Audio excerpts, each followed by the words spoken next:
What's the next one? Homecoming? Homecoming? Okay, so the next one would be Homecoming, yeah. Yeah, the Homecoming. Move on, go. Homecoming to... I do want to brush, roughly. Wow, I can't... Let's just, everyone, Homecoming? short intro statement, Homecoming, because I feel like we're going to be opposite. Homecoming, brief, Infinity War Endgame, because I feel like there's some stuff that definitely changes his character going into Far From Home.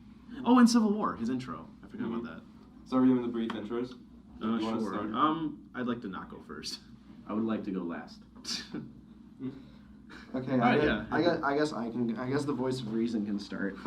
Please. So, Spider-Man Homecoming is a very, very good high school comedy that occasionally has to deal with the fact that it's also a Marvel film. The comedy and drama, the best part of the film, I think, very easily is when he is not Spider-Man and he has to cope with the fact that he's a high schooler. Those little dramatic, awkward bits of high school life, I think, are played very well. Definitely the highlight of his character. Vulture is a very good villain, quite underrated. Bit interesting, not the best I've seen in the MCU, but definitely up there. No Malekith. Yeah, he's no Malekith, but...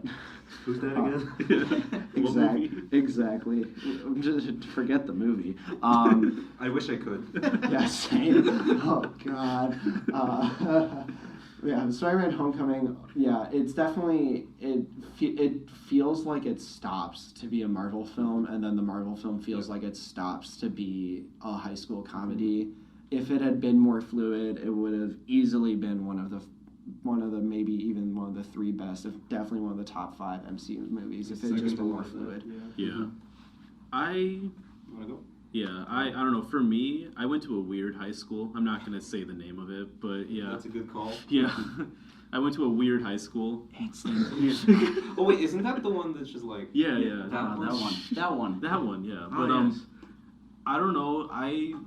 I really love this series, the Homecoming Far From Home, because it hits home kind of I saw myself kind of as Peter Parker, Tom Holland in this movie, where I wasn't that popular, but I wasn't unknown. It's I knew people, but I wasn't really in the whole thing of it. Some people didn't like me, they would make fun of me or whatever. Some people were yo, what's up? I had clubs that I was a part of. And I think he kind of nails it. He's not he doesn't look like a jock. He doesn't look like Andrew Garfield, but he's not bad looking. Spider-Man's not supposed to be bad looking. He looks kind of your average. Obviously he's ripped, but you can put that up to his superpowers, metabolism, the whole Spider-Man. Your average guy who always holds a frog in his mouth. Yeah, he does have that. I don't know why, but I really relate to that. Maybe that's more of a personal thing, but I really enjoy also you said it's a very good high school comedy. I love a good high school comedy. I love Breakfast Club. I love just stuff like that. And the director said he took cues from John Hughes movies like Ferris Bueller's Day Off, all that. So obvious too. Yeah. And I think it's a really good I think it's a really good starting off point for this Spider-Man, where it just shows as he's trying to be a hero while also balancing he has that line where he's but I have a Spanish quiz, and he's yeah, but I need to stop this ferry, and I'm that's really funny. I enjoy that. What hero has to deal with that? You don't see Thor oh wait, I have some quiz I need to deal with, and whatever. I really enjoy that bit where it's this kid who's literally just 15 but also trying to be a superhero. I don't think they perfectly nail it, but I really think it's an interesting take, and it's a different way to do Spider-Man that I think maybe it's not as good as Sam Raimi, but it connects with me more, and that's why I enjoy it a bit more. So yeah. For me, I don't want to repeat too much. I absolutely second what Andrew said about, the movie being held back by the fact that it's a Marvel movie, because, Spider-Man as a character is supposed to just be, the friendly neighborhood Spider-Man. He's, until you get later into, the Avengers, stories and all that, he's not supposed to, be fighting against cosmic threats and, be talking to Tony Stark on, a daily basis. And that kind of, they work well with it. But it's one of the few things that Amazing Spider-Man has up on. No. That part is definitely holding it back, but I do have to say they play around it very well, and they make it work as well as they can, and it is it works. The movie definitely works for what it is. I like the MCU Spider-Man movies a lot. Probably not quite as much as I like the Sam Raimi movies, but I absolutely adore the Sam Raimi movies. one thing I really like about the Spider-Man Homecoming movies, which wasn't said yet, is that they are probably the only ones which handle the comic accurate point of view of Peter Parker, where it's not just like you see Tobey Maguire and you go, oh yeah, that's a loser. Well, you do though. Yeah, in that movie, you really You do. really do. And like in this movie, like you see the threats he deals with, you see the situations he deals with through the eyes of like a high school kid who's very unconfident in himself. Like for me, Vulture is my number one MCU villain and possibly one of the best comic book villains of all time. I can second that. The performance is good, like the costume looks amazing, but part of it is because like the way the film is made, the way the story is presented, and the way it's shot, like the way you see the Vulture, it's from Peter Parker's point of view, and you just see how like scary and intimidating he is, like when he's in suit, and how even more scary and intimidating, spoiler alert, he is in the car when he's driving Honestly, Peter Parker and his daughter to the like the prom thing. And like I was more afraid of Vulture in that movie than I was afraid of Thanos in Infinity War, and I think Yeah, what I can agree they with could do that. that is something like that's a fantastic job. Well, it's so real Mm-hmm. too. Like, I could definitely Oh, like yeah. not to that extent, but like I feel like especially like in high school, like everyone's had that like they go to pick up their prom date and the dad just like sits down in front of them and they're like, now remember, you better take really good care of her, you know. And it's just that's like the scariest thing. My just told her, gets take her, your soul. drive her off a cliff. And I did. Yeah, precisely. No, for Yeah, we're What's the doing this. statute of limitations again? We're doing this in jail at the Yeah. moment. I second what Andrew said on that. I just Yeah. where like that feeling of like you're in the car. It's already an awkward feeling, but it's made so much scarier. Like I legitimately like was like like watching that scene. Like my So, shoulders were caving in. Are you guys ready for my take, which is probably going to irritate you? You Well, don't no, like you it. didn't like that movie. Go. Yeah, I shoot know you don't for like shoot. it. I call it one of my Trojan horse movies, which at first tricked me into thinking I like it, and then the more I thought about it, I go, I don't like this movie. Like you were saying, it feels like a teen movie that they stapled a Spider-Man mask onto. It feels like they took Tall Girl and then put her in a Spider-Man costume. I disagree with that. No, the high school that they have in this movie, I think the high school is very well realized. Yeah, Tall I mean, Girl is like obviously that literally a was, school Okay, of actually, exaggeration. before we rip into you, I That assume was you have more obviously to say. hyperbole. Sorry. Yeah, I'm very passionate about this movie, Because, like, I mean, I also want to rip into you, but Yeah. I want to be fair. but off camera. I found almost We cut every that out. character to be irritating. I especially MJ. I did not like MJ. I did not Homecoming, like she's not Ned. that big of a part of it. She's not, but every time she came on screen, I groaned. I went, Really? she's back. I mean, Shut I also up. have problems with her, but that's more of a Yeah. far from home type of thing. Ned is just an irritating like nuisance on screen, I love and Ned. then He's hilarious. I love Ned. and then everybody just knows Peter's secret identity. Why? Not everyone. Yeah, that happens in Far From Home. People are just Spoiler alert. I know, but like throughout the movie, how many times?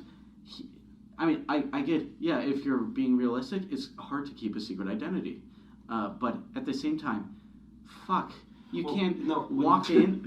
Jesus, I come on, At this it's point, terrible. I have to butt in at this point. Like, the people who, like, within the Spider-Man, like, sub thing, the only people who know his identity in the first movie are, like, Ned and eventually Aunt May at the very end of the movie, I believe.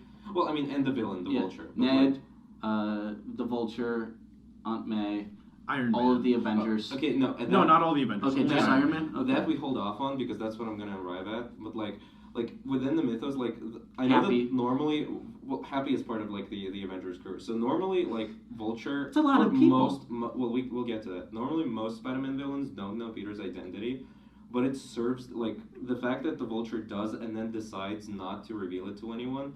Like serves this movie so well that personally I am willing to overlook it, and I don't think that particular moment is that big of a deal. But then like after that, Aunt May and Ned knowing are like those are just like the few people who are like very close to Spider-Man, and that's part of the stuff where it's like the MCU stuff is holding Spider-Man back because when you have like Tony Stark. He was like already in Civil War. They can't not know who Spider-Man what is, makes Hang on. and that's sad. Wait, Civil We're War. low on batteries, so I'm going to go get new batteries. So yeah. So Yeah. Okay. So we're back on track. we're back on track. we were. Alex is yeah. continuing. We with removed Alex. the He's done. tangent. So yeah. Yeah, Alex has been replaced with a clone because So- he was not behaving. Okay, but so they're I think, ruining part of Spider-Man that makes Spider-Man so good. Like, let's look. That was Amazing Spider-Man. Which part? Yeah, the part is that Peter Parker is on his own. So he's got the help of Iron Man the entire time. When he's holding the ferry together, and then Iron Man just comes and saves the day for him. I get how it works within the movie, but as a Spider-Man movie, I don't think that is good. Okay. I don't think it's good to have someone else save the day for him. I'm fine with it because And of then- Far From Home. Far From Home fixes that. I will have to butt in here, then Yeah. I'll let other people talk. I absolutely agree with what you said, Mm-hmm. but that's part of to me that's part of the MCU holding the Spider-Man stuff back. But the way I look at it is It doesn't make it acceptable, though. well, while it definitely changes the Spider-Man that we know from the comics and even the previous movies, like the Raimi movies, if we judge the final product, it doesn't ruin the character of Spider-Man that is presented in the MCU. And while of course I can think as a comic book fan, especially of Spider-Man, I can think that they could have done something better. What they've done with the limitations they had, it works very well and is pretty fantastic in my opinion on its own. So while I do admit those limitations exist and I wish they didn't, I accept it. And I'm part of that. Well, but it all comes kind of back to things like that. Is there's just so many. It's death by 1,000 paper cuts. It's So far, there's been one. okay, but it's okay, yes, because Hey, we I've may have listed two. one. Yeah, but there's just so many of these tiny things that just keep degrading the character of Spider-Man. So for instance, I wouldn't say degrading. for instance, that the suit is made by someone else. You were saying earlier, that's what makes Spider-Man so good. All the characters in it, they're all working class people that bring themselves up. Not Spider-Man, I was though. referring No, to the villains, though. But I'm fine with the Spider-Man suit. too. I'm fine with the suit because I didn't like the suit at first, Okay. and the reason why I'm okay with it, he does make his own suit. You see that Yeah. just the piece of shit suit that he has with the hood. That looks like It something looks that sweet too, yeah. it looks cool. Yeah. I do like it. And But the final Yeah, it's fight, Ben Reilly. Well, yeah, and that the looks like climax- something a high schooler would make. Yeah. In the climax of the movie, where he has to take on the villain, he's in that suit. Yeah. And he uses his own Spider-Man skills. I like to see and Yeah, this that's is, cool. Not when it's. Wait, so Tony Stark is babysitting I'm okay me? with it Shut the hell up! I'm okay with it within this universe. This is again, it's an MCU film. I don't want to And it's a watch different- baby Spider-Man. I don't want to watch him get babysat by But the Tony thing is, Stark. the reason why I'm okay with this, again, I said is Far From Home fixes a lot of this, is going forward from, it's a limitation in Homecoming, but if I'm thinking of it in the broad picture sense, Tony Stark is out of the picture, right? Or picture, whatever. Yep. He's out of it. Yep. And Spider-Man's kind of on his own now, especially with the third movie, with his identity being revealed and all that whole thing, at the end. Spider-Man's really on his own now, so he can't really fall back. Stark is gone, the Avengers are shut down. I think now we're going to get our Spider-Man who is kind of off on his own. But I do like seeing the Spider-Man who interacts with Yeah. All within he a- has within- now is the entirety of S.H.I.E.L.D. to back him up. No, Shucks. Shield's not around. No, Shield. They have the space. Were you about to say S.H.I.E.L.D's not around? Because guess what? They're around. Okay. No, they're not- around in space. They're making Sword. Not particularly, but regardless, I want to add on this. Not going forward, but I'm specifically going to focus on the Homecoming stuff. As I said, all the moments of the movie where, in the comics, you would expect Peter Parker to be alone and powering through it on his own. He does exactly that. Only with the help of Ned, but, are we really going to count the help of Ned as, babysitting here? Because I don't think that's fair.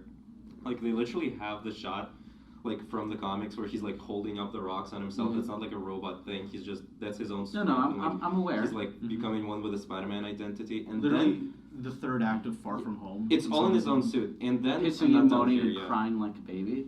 Well, I mean, I And cut that out. understand. Well, no, we're not gonna cut that out. It just No, wasn't in the movie. No, what do you mean? He's crying. He's a crying. and crying. 15-year-old Yeah, boy. I Not understand like a why baby. in the movie he would do that, but that doesn't mean that it's a good Spider-Man thing. On the because contrary, that's It a is. very good Yeah. Spider-Man moment. Because you can see his emotion, which he didn't really do with Andrew Garfield. No. Okay, and That's a moment. I also want to say that yes, there are definitely trade-offs here, but think about it like that. You lose some of the classic comic book Spider-Man stuff. Okay. Yeah. But in the MCU, you get other amazing stuff with Spider-Man that you wouldn't get in a standalone movie. For example, the Guardian the Guardian Dad arc with Tony Stark and Spider-Man is great, and that's like a trade-off because like we lost some stuff in solo Spider-Man stuff, which was replaced with other good stuff. In all fairness, but then you get like stuff that ties into the MCU on the side, which is also fairly great. All of it doesn't really like fit into what you would expect classic Spider-Man to be, but like they're working with what they have and they're taking certain liberties with the story. And as far as like the Spider-Man like mythos that is specific to the MCU is involved. None of that doesn't make sense. None of that ruins the character or makes for a bad story. Imagine now if they had done the movie and allowed Spider-Man to breathe and not have to kowtow to the direction of Marvel. Imagine that movie. Yeah, that's the Sam Raimi movies. But where you're allowed to have that interplay with other characters, where you're allowed to have like Daredevil or something fly through, and you can see that little there's a greater world out there. But you don't have to have him be like, oh yes, and I'm Tony Stark, and I'm being groomed to be an Avenger, and I think this and everything that's not. It would be interesting to see, but you can't really do that in the MCU. That's the thing. Why? Well, you can now because of Kevin. Well, yeah, because Kevin Feige is going. You're going to do this. Well, no, because that's for like they're not like in the story reasons, but like marketing reasons, like the reasons they want to release this, and like money, and like that's that is the bottom line. Yes. Okay. So why are you saying that's a good thing? Well, no, I'm saying these are the limitations we have. I'm judging the final product. Well, no, I'm judging the final product. I'm not going to judge what the final Yeah, so this movie is very The Godfather is very good, but I would appreciate it a little more if they changed something about it. So it's not a 10 out of 10. I'm saying I would love Spider-Man like the Homecoming things a lot more if they didn't force it to become part of the Marvel cast. I definitely kind of want to go off what Oleg said there though, because I agree that if you have one thing that's really frustrating, it is really frustrating, but I don't think one particular thing could sink a movie unless it's something major.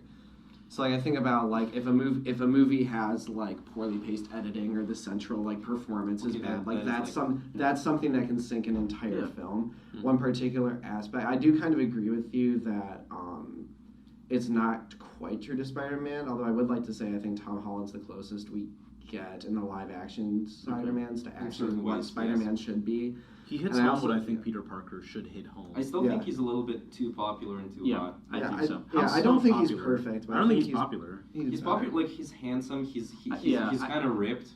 Well, because you can't have a fat Spider-Man. That's no. But Peter Parker has always been the glasses nerd. The one he's that supposed to be he keeps his hands close to his chest type. I think he looks good, but part of his charm is being miserable. Yeah. He's still miserable. He should be depressed and miserable just like I am, damn it. Jesus. You tweet on that one, I'm uncomfortable. I'll aboard the depression train. Toot toot. Okay. All right. Yeah, we're here. Cut it. No, actually, don't cut it out. Yeah, no, that's great. Wait to listen to this afterwards. Yeah, I'm leaving that. No, I would say, no, we need a long dead silence following that. Let's record it real quick.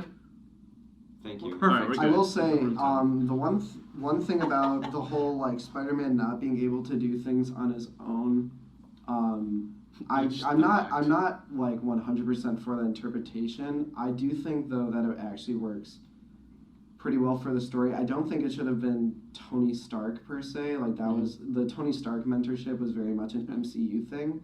But I mean, we do we're so used. It's sort of like Batman. We're so used to the origin story of the death of Uncle Ben or the death of the parents that we forget how traumatic of an experience that is for someone. And so I think the idea of a kid who needs a mentor because they've never had one, because they've never had that sort of mentor figure in their life, or they've had it taken away, is I think that's a very heartfelt thing. I don't think that Homecoming goes nearly far enough with it. In my personal opinion, I would have liked to have seen them lean into that mentorship more, but I definitely think it's an interesting. You feel it in Infinity War when the two of them are talking. You do feel. I think it's interesting that you feel it more in the movies where it's not a Spider-Man. Where it shouldn't technically be as in important. all fairness, Tony Stark did feel a little bit shoehorned into Homecoming. Think of very shoehorned into the posters. Let's talk about that marketing. Remember the posters are horrible. Let's not talk that about made me hate. It's dread. Okay, posters not enough to make a movie. No. Well, no, but they are bad. Oh, no, as someone dual degreeing in film and business and with a marketing concentration, I can tell you that those posters objectively suck ass. But As someone who has a brain, I can objectively tell you. I that can those posters objectively suck agree. ass. As someone Yeah. with eyes, I can say. As someone with eyes that are like cognitively processed by You- my brain. You hear Sony's justification. They're like, we're trying to make like a high school scrapbook, and it's like, yeah, but can it like also? We're trying to make it look like it's been done really poorly. Do you think, Success. yeah, luckily they achieved their goal. We wanted to make it look like a bunch of hack amateurs slapped this together the night before it was due. PAs. Yeah, but yeah, think though. What am I missing? I feel like I know what's happened there. So yeah, I was supposed to be at a film shoot at 4. Yeah, they asked both of us to help with like transportation of stuff, and we're just sitting in here and forcing them to carry all the equipment. Okay, And we'll I definitely don't cut this feel part, bad. but it's I'm funny. out. I'm done with that production. I was not on the call sheet, so I was like, okay, I'm out. I guess I don't have to go. And then I scheduled some like group meetings. I have an interview stuff, and then It's like, like, yeah, I'm busy today. and But then he's whatever, like, let's- yo, can you? And I'm like, Think though, like, take the Sony Spider-Man game. Take the Fantastic. PS4 game. Yeah. Think of the Doc Ock but father that is a arc in that. Spider-Man who is about 6 years into his Yes, Spider-Man. but you can have the Harry Osborn was the old one. The Harry Osborn was I in the just wanna comics. butt in. He came in as a father figure, and then after a while of development, they took him away and made him a villain, or they took away the father figure from him. That's what you do with a father figure. You don't shoehorn Tony Stark in. Okay, I played through that game exactly twice, and that was last fall. But like, as far as I remember, there wasn't like that much of a mentor arc with Otto Octavius and Peter Parker. It was always like he was going Peter to Parker him was and more respecting taking him. care of like Otto Octavius. he's all the in time. his like mid to late 20s at that point. Well, so, yeah, and Otto Octavius like was the pathetic one in that relationship, so to speak. I know Spider-Man was actually like for the most part of his, and that is interesting because that's later in his life, and that's a different take and like certain liberties which are interesting. But Spider-Man, like apart from like when shit really starts to go down, he's on top of his shit, Yeah, and that's interesting. But what I'm saying is like why like I agree that having the replacement father figure, that's always been part of the comics. But let me tell you what, it's never been Tony Stark, and it's never been, here, let me hand you the technology. and it's not, he hands it to him, but then he sees, oh, this kid's not like using it properly. He takes it away. Yeah, and Here, that's why I'm it works taking with- back your choo-choo train. No, I like that. That's why Why? it works really well in the movie because it like motivates Peter Parker's character arc, as he says it in the end, of becoming the friendly neighborhood Spider-Man, like in a way true to the comics, as you've said it, and it also like it introduces the Spider-Man suit that Peter will simply have to use in like the big cosmic events, which once again is a thing that we just have to have in the MCU. But at the same time, that very costume is taken away from him, and it's his homemade costume that he is wearing during the climax You're saying and everything. he has to use these things in the big cosmic events. Just do the same thing that they did in Secret Wars, which is, hey, I can upgrade your suit.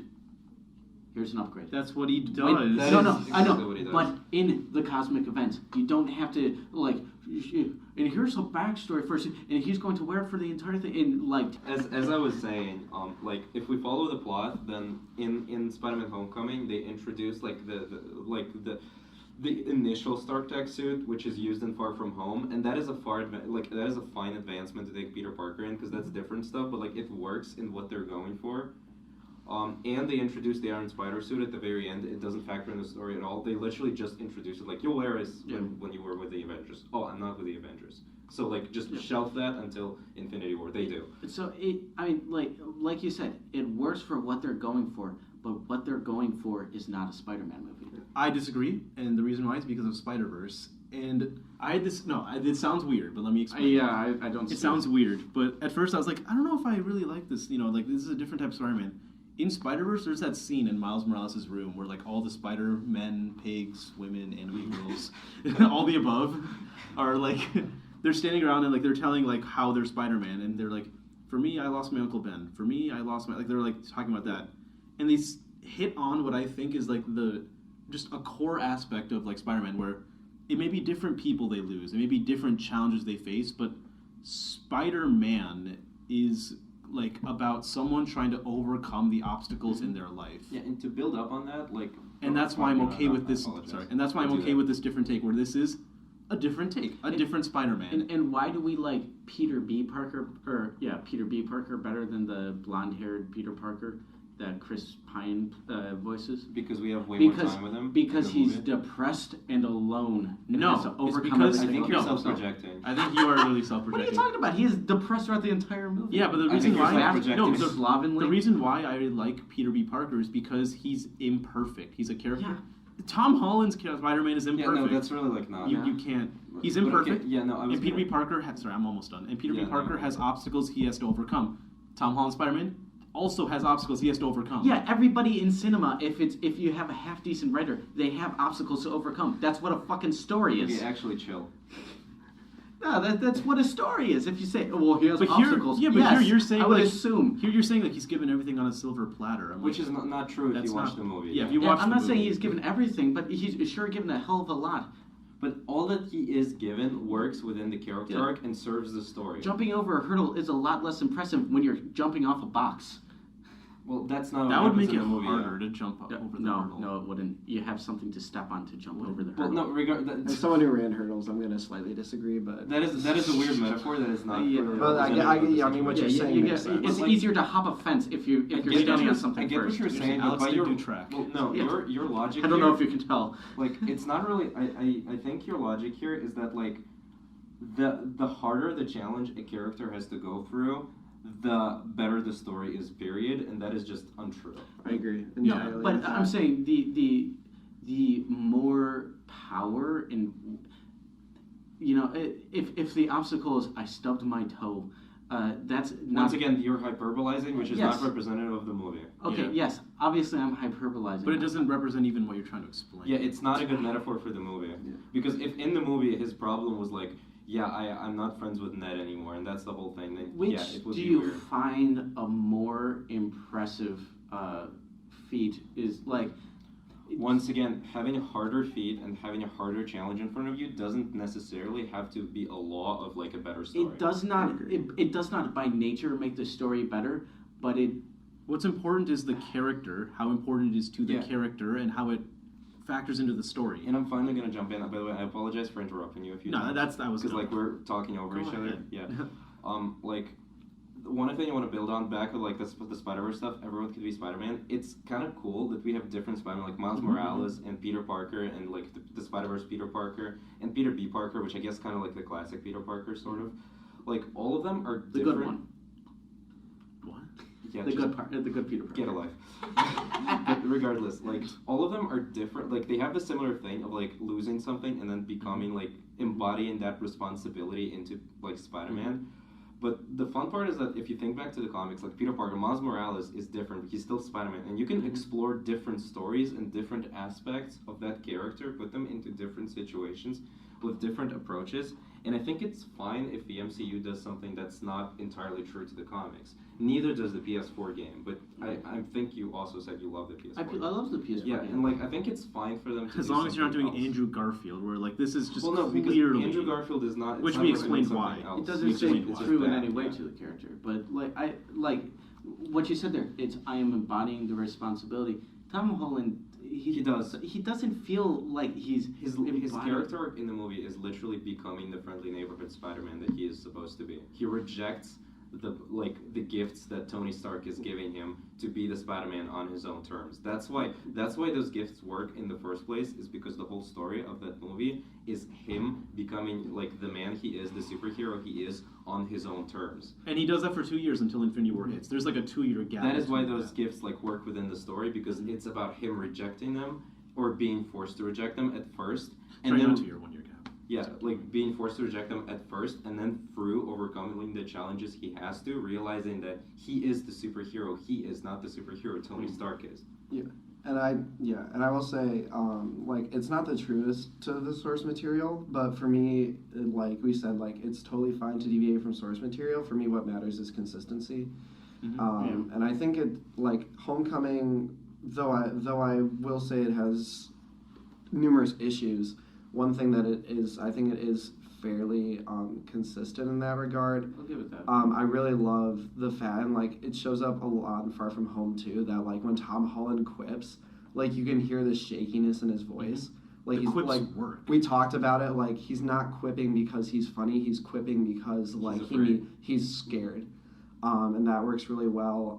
The idea of like Tony giving everything to Peter is like Tony has never like known any form of love besides just like material things. Like that's the only love he's ever been given in his His one life. true love is Jim Beam. Yeah, well, I mean, yeah, but like even like, like Alex, get out! yeah, like I mean, and you see this a lot, like especially as the MCU goes on, but even in the earlier Iron Mans, that like the only love his parents ever showed him was like, here's a bunch of wealth. And he's like, that's not enough, but that's the only thing he's ever known, so it makes sense that that's the only kind of like love he tries to give to Peter. So I think it's, I wouldn't have chosen Iron Man, but since they did, I'm glad that they like went that route and stayed true to his character in that way. It's an interesting thing where it's like, what do you do in a world where Tony Stark is a character?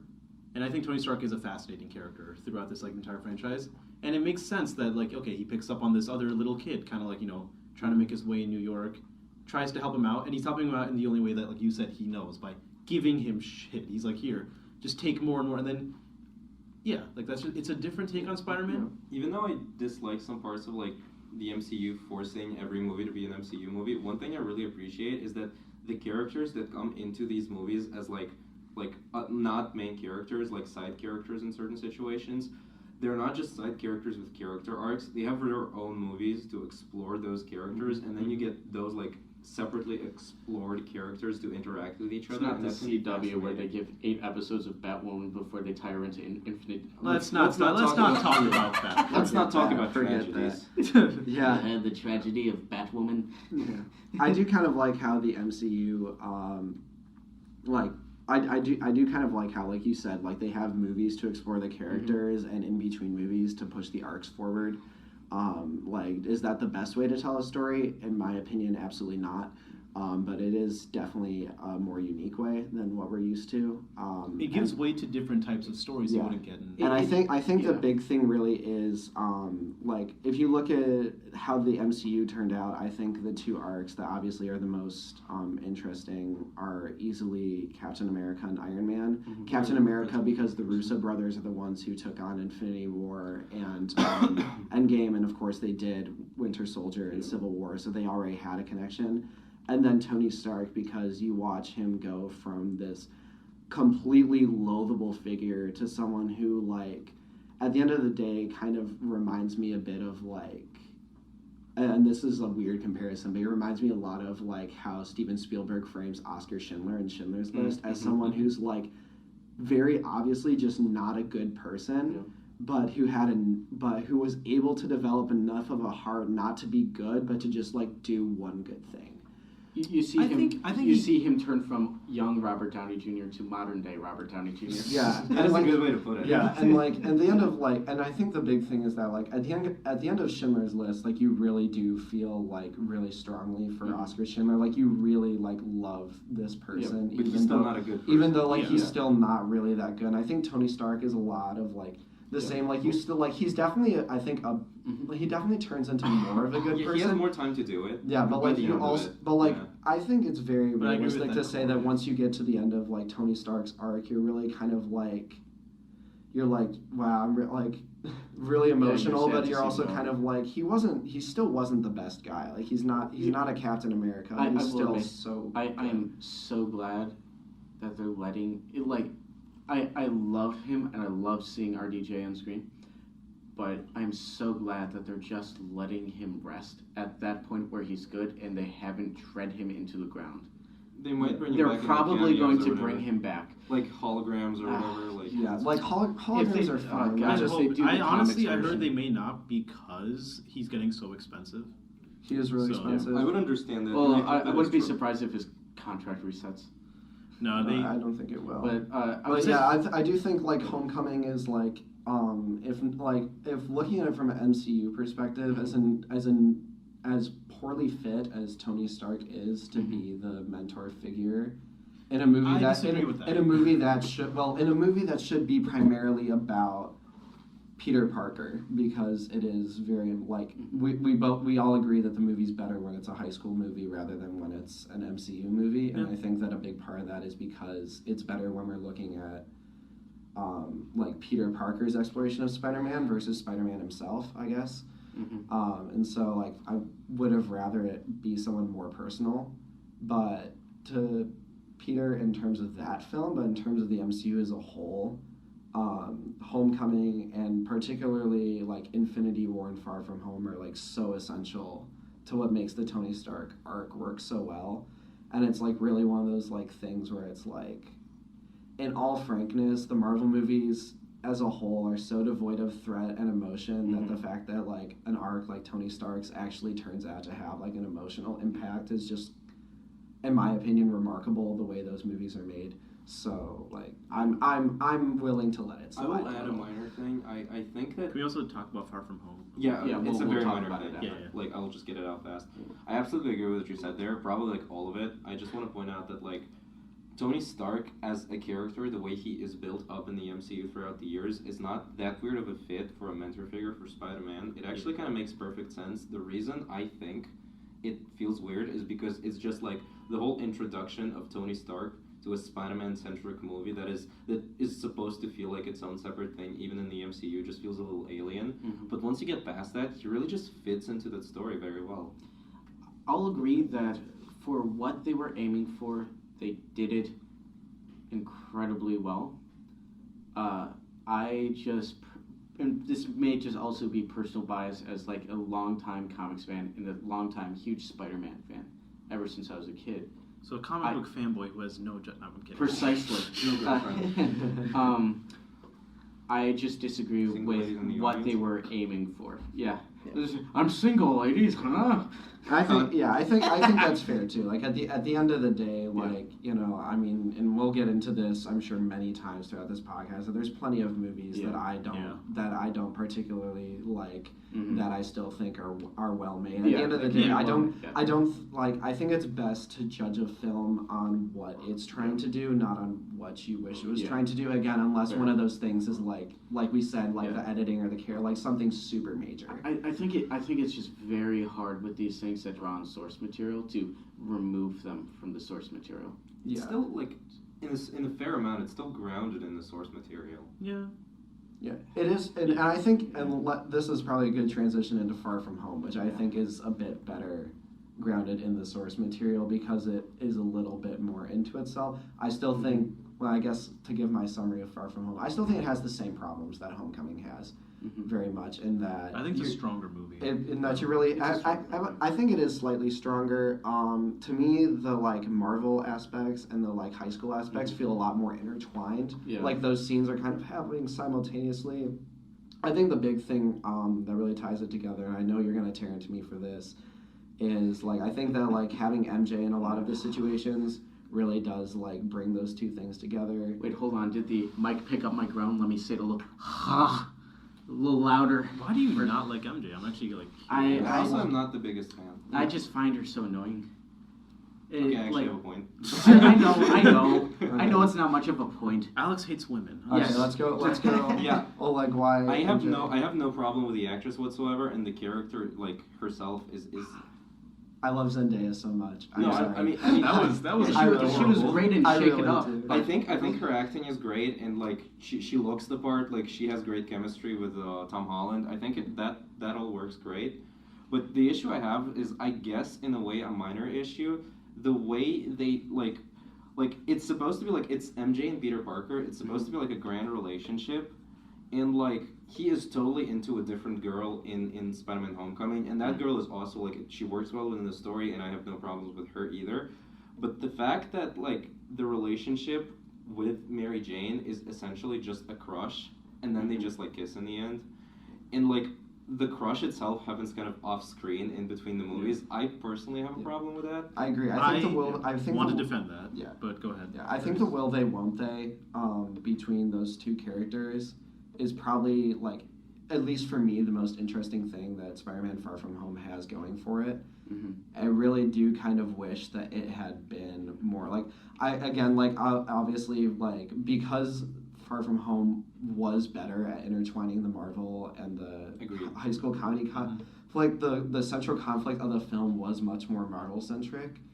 it's kind of weird because I almost wish But the central conflict of the film had been more the two of them. Yeah. It's still pretty like she's working with him. At least she wasn't together. kidnapped. I can nail down a little bit harder what it is that I disliked about her character more than just finding her annoying and why I found her annoying.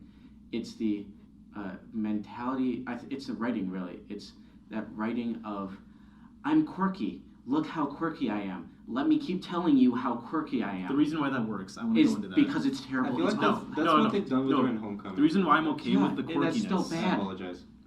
The reason I'm okay with that is she always makes those like really weird, dark, depressing jokes and all that.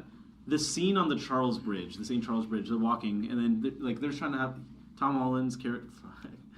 Peter Parker's just trying to have like a night with like the girl that he really likes. He's like, let's walk, and she says like, yeah, they used to execute people, and then I was like, that's weird. Why would she say that?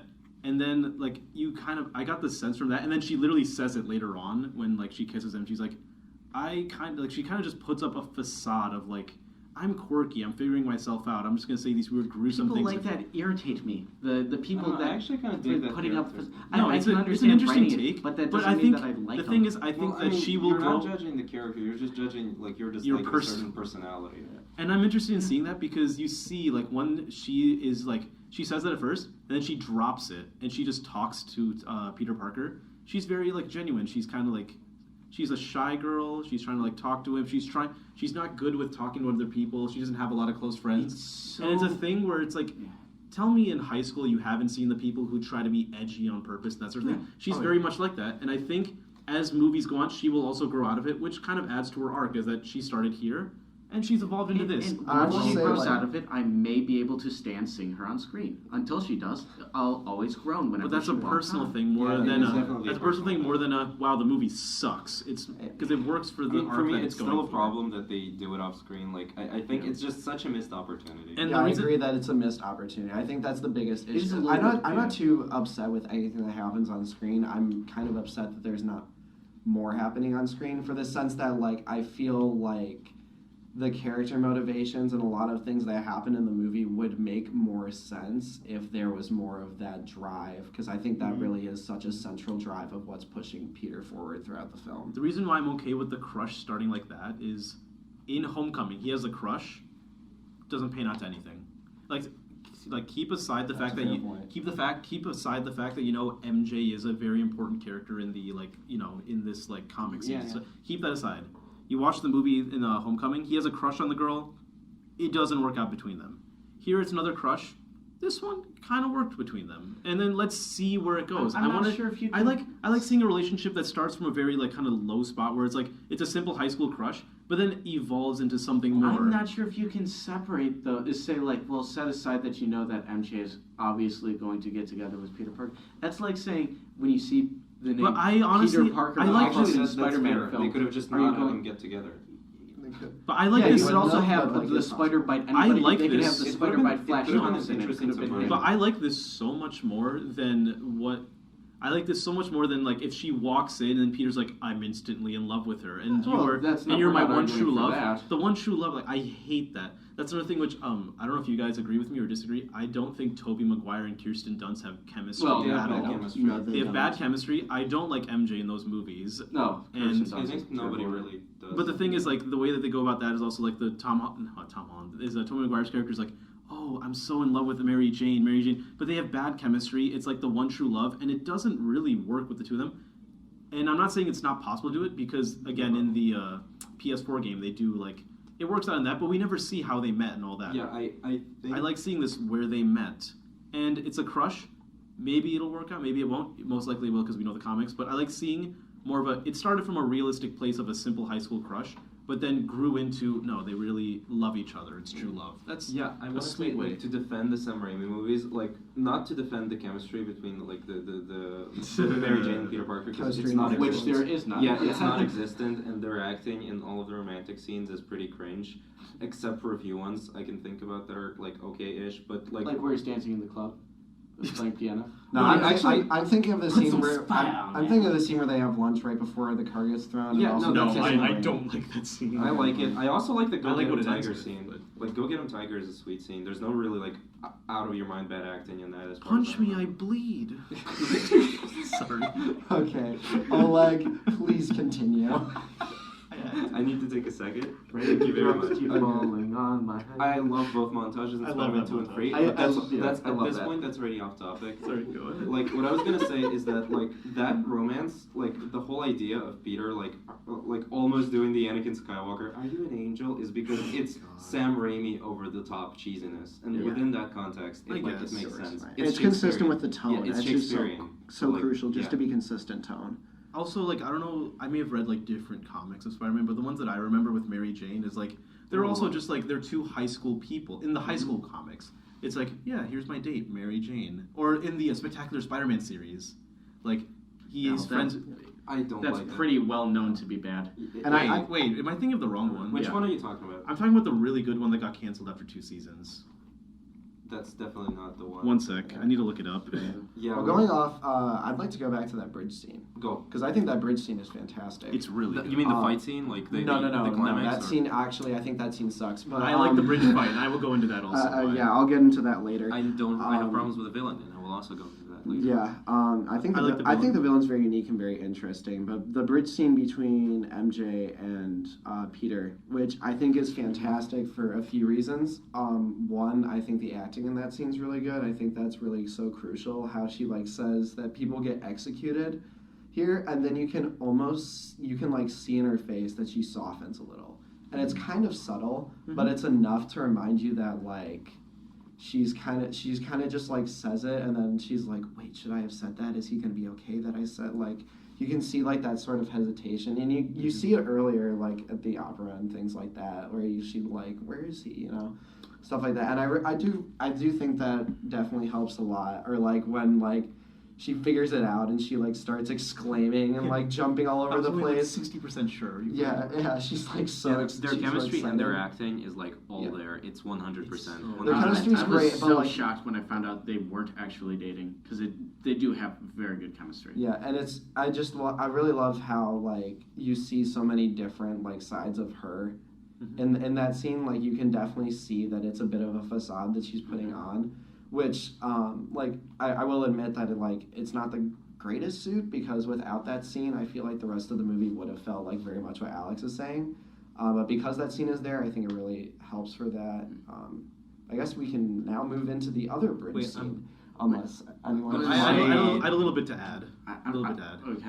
I'll let you Two go things. first. One, it was Spectacular Spider-Man, and you guys don't like that cartoon? No. Wait, no. That's Not like, many people did. Once again, we'll probably cut it out, but could you just show me a picture of Yeah. Spider-Man? Because if it's the one I'm thinking about, I Yeah. personally think it's. I think this is the same one I'm thinking of. Well, If judging it's- by our reaction, we are yeah. thinking of the same one. I think you're thinking the same one, but not the one that I'm thinking of. it is possible, so please show the picture. This one. Yeah, I dislike no. You don't like this one? Nobody Not at all. does. No, people love this one. This This is the is- one that no. I disagree. Like This on is the one- internet, if it's Yeah, actually look kind it of up. widely No, known. this is the for one that being is bad. universally agreed to be the best Spider-Man cartoon.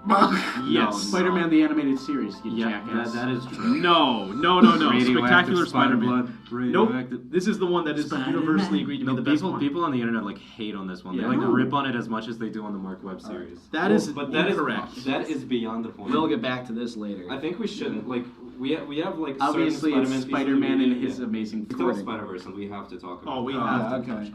So finishing off, let's just go straight to the villain of Well, Far From Home. real I quick think, about the before bridge we go. scene.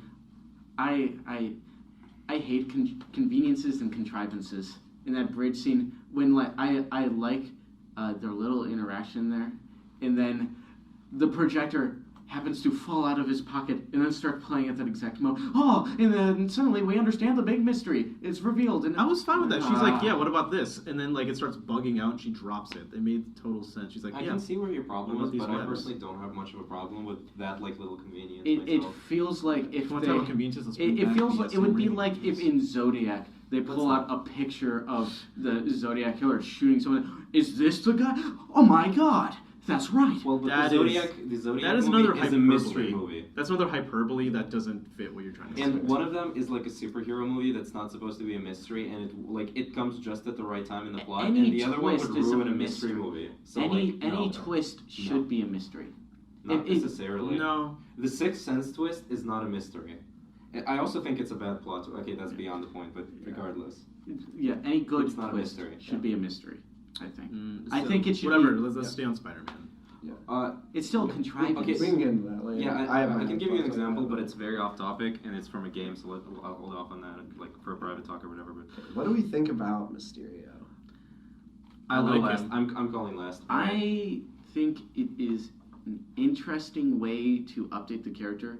I think it was weakened a lot by the fact that they started out calling him Mysterio.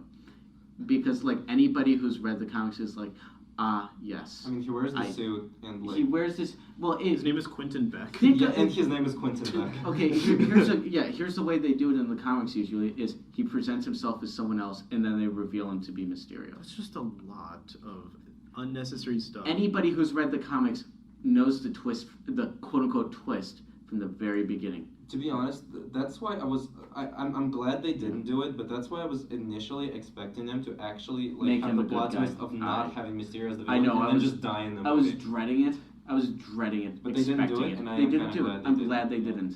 But yeah, I think if they had presented it a little bit differently, if they didn't start him out as Mysterio, Quentin Beck, you know, I think this is a case where He's you easily have to recognizable. keep it separate from the comic and see how it works. it's impossible. If It's they not. have the Green Goblin come in, he's like, I'm a good guy. No, You're going, you have to he's watch. bad. I think you literally just have to watch the movie and be like, okay, let me see this take and see what Okay, happens. let's put it like that. Nobody like when we were watching the movie, like nobody really thought that Mysterio was not going to be the villain. I thought he was gonna be the villain, but I was exactly. curious how they Yeah. reveal it and for what purpose. Yeah, that's why I'm fine with And it it. was. That's fine. I think it Yeah. was very like interesting and different. the There's way more that to they it than went the- about Think, revealing think it. and how now he's the bad- think how good it would be if you didn't know all along that he was the bad guy. I actually I if could you see it didn't happen. know it for okay, a fact. Alex, hold on to that thought when we circle Okay, around. okay. I will take that because I don't entirely agree with that, but there's something. Okay, yeah. Yeah, I think Mysterio is very unique. I think it's pretty unique and interesting relative to most of what the MCU has to offer. Mhm. Like it's not And it's what's it's my not word? it's not a discount Lord of the Rings elf Right. searching for wine. You know, like it's definitely like. Was that just a Malekith Yeah, reference? it was. Well, ether is like a red I was liquid. thinking, like, what are you talking about? No one cares who I'm talking about. That's the point. Ronan the whatever his name was. The Destroyer. No, it's the Conqueror. I No, that's King. Whatever. Yeah, Let's whatever. move on. Yeah, I want my beard. Sorry. Yeah, No, that's not my bad. Mysterio's an interesting villain. Jake Gyllenhaal, I'm like down for him to just like be in things because I think he's a Yeah. phenomenal actor who has so many different flavors to him. The projectors are like neat. It's not. I don't know. What wasn't exactly the best action scenes I've seen. That I middle give chunk. I give them that one in the middle where they're in the factory. I will say That was good. Oh, That- I think that was good. seems That incredible. reminded me of Arkham Asylum Scarecrow Yeah. sequence. Oh, that was good. That Very fooled good. me. Which I think but I Didn't think a make lot of of that's sense, but it was good. Actually, it didn't fool me. Of course.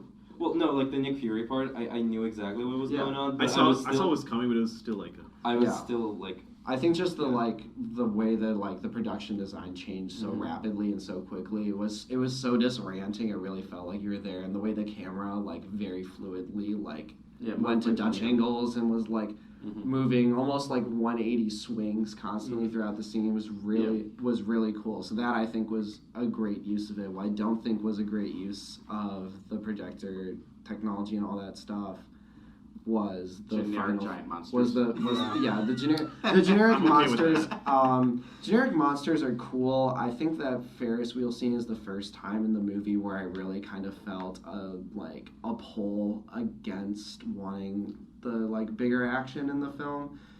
And I do think that final bridge scene, while not a bad action scene by any means, definitely wasn't that phenomenal.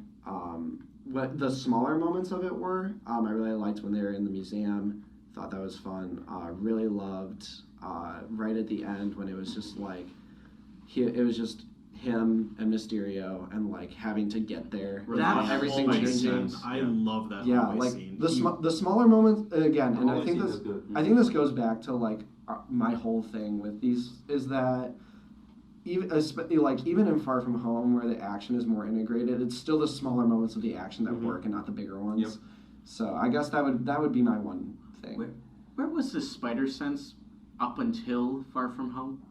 It was there. Yeah, It was there. Definitely was there. He sure gets hit a lot for someone who has spider sense. Well, no, there are a few scenes in Homecoming where he like senses like the vulture coming from behind and like jumps above him. And quite obviously in Infinity War when he's got the arm on the thing and then the hairs and Yeah. that whole thing. That whole sequence smacks in Infinity War. That's a good That sequence. sequence was awesome. It was. But if you also want to touch on the final fight, I want to touch on the final fight and why I think it works is because you see Peter Parker and Spider-Man trying to figure out his like he is intuitively working through this fight scene. It's not just him like I'm trying to think of like it feels like It's not Age of Ultron where it's like, how do we do this together? And then everyone proceeds to do Just smash full shit. Bruce Lee's fight moves, like without That any no one- possible thought and recognition for about Yeah. 20 so pretty much minutes. almost any Avengers movie third act. Yeah, pretty much. Shit. Not even gonna. Yeah. Yeah, literally actually anyone.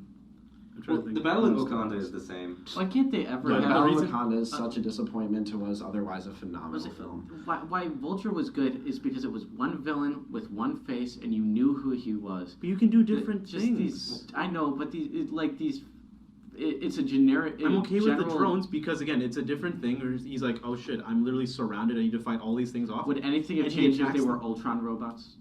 Yes. And I think Actually, not. I will say that's a really good point because things are slightly different just because of how Like the monster ult- summoned by Enchantress in Suicide Squad. It's the same. Please don't faceless reference shit. that. we're not talking. This is I a mean- godly I mean- podcast. The projectors definitely like make it super disorienting and hard to figure out. Like, and that's definitely a difference. But at the end of the day, like, besides the fact that they're drones, it is it is more intuitive. It is more like the thinking. It is more involved. But it is also just kind of the same old of like, we have a bunch of CGI robots that you have to. It take is that, down. but I like seeing how he takes them down with his Spider-Man skills. And then he runs out of webs, and he's like, "Okay, what do I do?" That part was. Then really he good. thinks on his feet. He's like, "What do I do It's here?" great choreography, I'll say that much, but Yeah, agreed. it's not a great investment. You don't feel a great investment of watching him hit robots for half an To be hour. fair, I was still on the edge of my seat. I was on the edge of it, and the score is really good in that. I'm gonna say Yeah. that the Yeah, music was the going. score definitely elevates. To throw in those like my own sequences. 2 cents, I want to say that like I don't particularly have a problem with the drones, even though like I'm very much like in favor of the mentality that like you don't judge the movie upon upon what you want it to be, Mhm. but Absolutely. like the drone scene at certain parts did feel bland enough to the point that made me go. But like that scene where like Mysterio was in Peter's head and like the train and everything, Yeah. like that was kind of So cooler. novel and Yeah, cool. and I was like, Such a cool scene. yeah, You if get you some- did something like that, it would have probably been Yeah, better. because it's Peter trying to get. Imagine that No. as a final sequence. That Oh, would probably That be actually would have been really awesome Oh if my if God. he turned that because that bridge was an enclosed space. You Yeah, could have turned if it into just eventually another he- thing. instead he of like closes making the his drones eyes and disappear, does- he yeah. could have just like made it another thing like that, and Yeah. he would have to like. But he was read for the thinking details. ahead. I because- didn't have the budget no, for that. No, because if They he did did. that, then like the public would be like, "Wait, what's going on there with the drones doing that?" He shut the drones down on purpose everywhere except the bridge because he's Yeah, spinning his own that's story. true. a If you different think way. about it, they don't even have So to it be kind of drones in the breaks first the place. story. Because like Mysterio in the comics, and I'm not saying it should be like in the comics, but like in the comics he just I want uses my comic book accurate vulture. That's true. not at all. No, sorry. and, like Go ahead. he doesn't use Adrian drones. He Toomes. uses illusions, and the drones are an interesting way to play on the illusions. But Yeah. like in the movie, they could have made them any way whatsoever. That's- Illusions, drones, something else entirely. magic. Yeah. Although that Probably was not- yeah, so probably not good. that. I agree with you that like you shouldn't judge a movie based on what you want it to be, but what it is. Like I agree with that so wholeheartedly. But I think a bit of an exception can be made when they do something earlier and then they could very much build on it later, and instead they duck Wait, down. when It's they- sort you- of I like think the you same can- where you're watching an Yeah. action movie and like. For example, I'm just going to go with the first one that comes to mind, which is Mad Max Fury Road. Mhm. Every action scene in Mad Max Fury Road is incredible. That's one Yeah. of the greatest action films ever made, without a doubt. But one of the great things about it is that every single one has more than the ones that came before it. Okay, I will Or, definitely like agree some with that. variation, something interesting, but it's a build. Like the whole movie is a build, Yeah. so that when you get to the final fight, you like can't believe how amazingly explosive it is. Yeah. I do feel like Far From Home takes its action scenes and takes it a step down, which I guess is better than like Until when Age the of very Ultron, end. when you like step up, but like you step up in terms of scale, but not in terms of like interest or excitement. This one kind of takes a step down in both, which is a bit of a letdown. I'm okay with, I agree with that, but I'm okay with it, I guess, in this case, because it is Peter's goal is to get from here to in there, and the drones are circling around, like, keeping Beck safe, so he's like, okay, how do I get from here to here? Okay, that is a good, like, little, that's a bridge between the verse and the chorus. That is not the final fight. Yeah, I think No, then the final fight is when he gets in there, And then they just turn invisible. That, I think a good way to put and it he has to is use that the spider sense, which hasn't been working through we're the not entire really movie. saying that like what they've done in the movie is shit. It's just No. that like it's worse than like the action scene they have Yeah, in the movie yeah. before I that can with agree with Mysterio's that. abilities, and that's why it's disappointing when you watch it. That's very I much do how like I the feel. ending note, though, of how he defeats Mysterio. Yeah. No, that is And, Yeah, like, no, that's personally, good. I Yeah. think that like what you said about how like if the final, I have no problems with the final fight. Literally, just him trying to get from point A to point B and the drones flying around. Mhm. Like I think that's a perfectly acceptable setup for Yeah. what is easily one of the more character-driven Yeah. and like personally focused films and it fits in with this Mysterio's, franchise. Mysterio really well, is that he's not a fighter. Yeah, it fits Yeah. with Mysterio well, and also fits really well with the arc of a young superhero who is like, you know, because of like puberty and all various things, is very much trying to find themselves, and so it makes sense that they'd have to think through this situation. Just saying that the scene is a disappointment, not because of the idea behind it, but because of its execution. Okay, I get. Yeah, no, I think we can all agree on Okay, Yeah, most yeah. of those. Okay. Okay, and So- now Villain.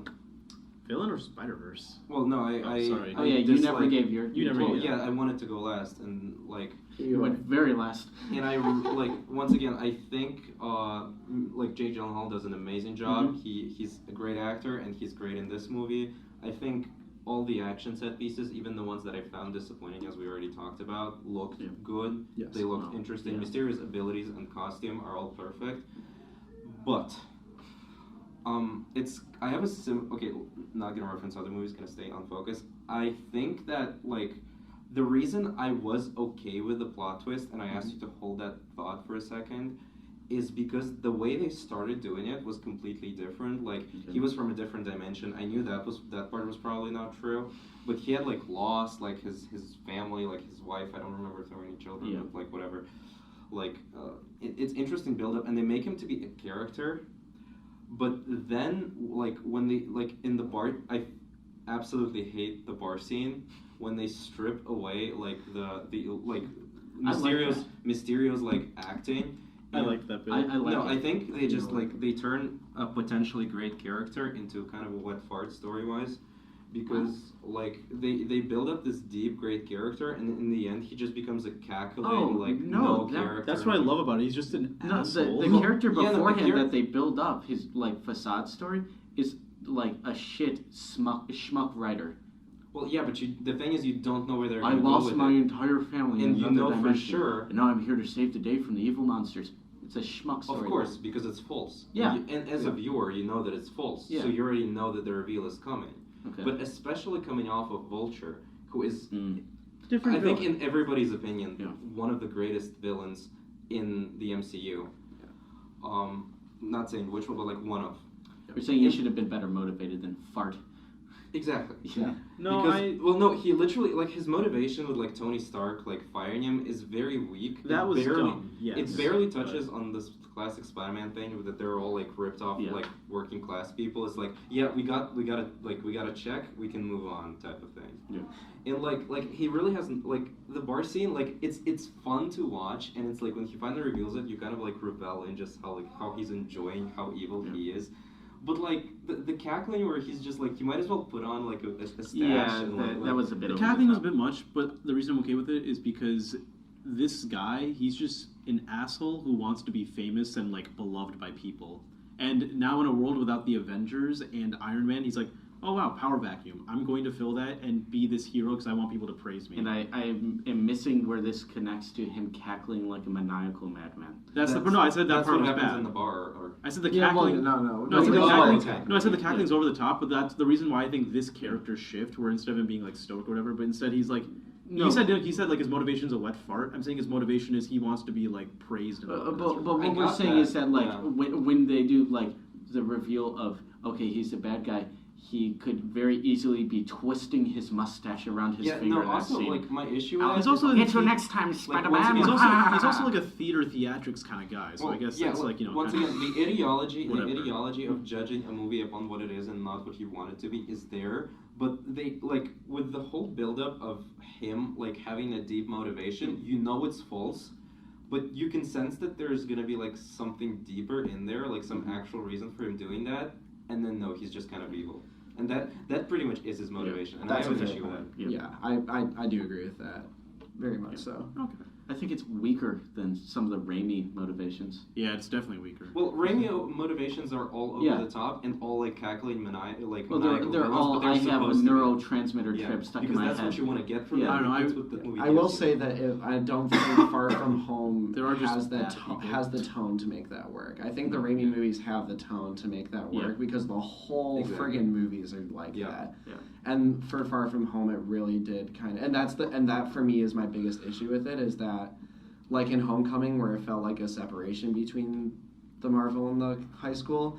In this one, they felt like they were intertwined with each other. The conflicts were intertwined, but the tonal indifference was still there. So for me, the Okay. whole movie was just tonally kind of Maybe, jarring. maybe I just don't like high school movies. That might be it.